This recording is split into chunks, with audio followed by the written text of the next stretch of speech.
Basically, I want to teach you how to clean this kuning or yellow tail. Okay, this is how you clean it.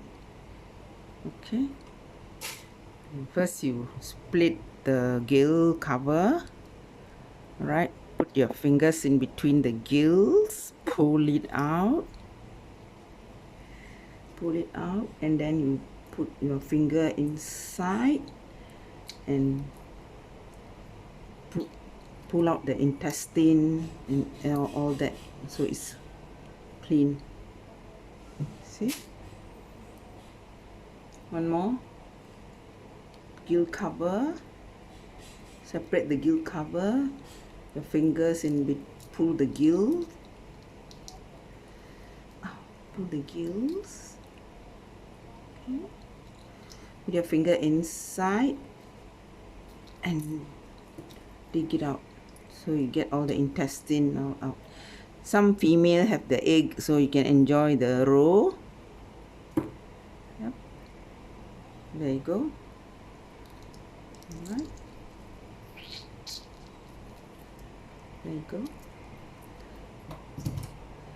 Okay, the male won't have a row, you can know that, but only after you start cleaning, then you know whether it's a female or a male.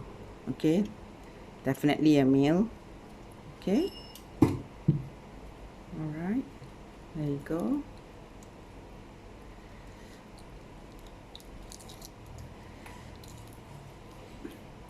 This is a female. Sorry, it's a male. It's a male. That's a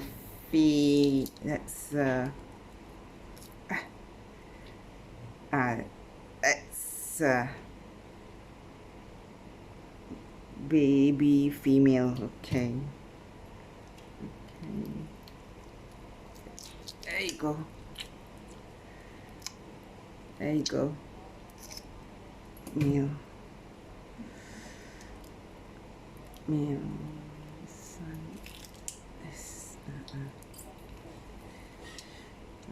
Okay, that's a female.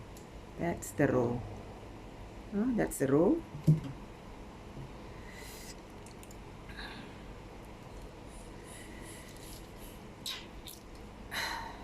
That's a male.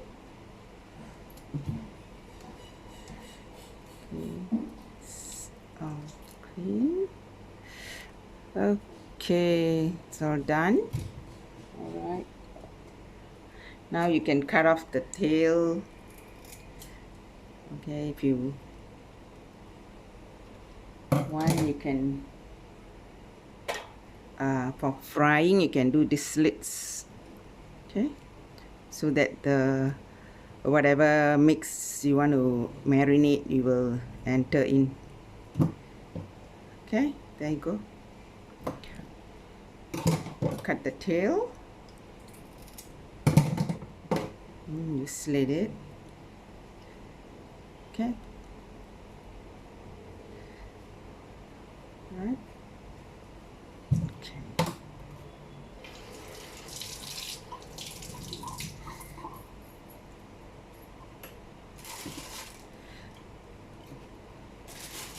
Okay, when I'm freezing the fish, I try not to wash off the blood, because if you wash with Singapore water, I think the fish won't be so tasty when you freeze it. So try not to wash the blood of the fish. You can just pack them like few pieces in a bag, and some you can marinate, and after washing you can marinate and freeze it, but not store too long. Okay, so you can just bundle it up and store them away. Yep.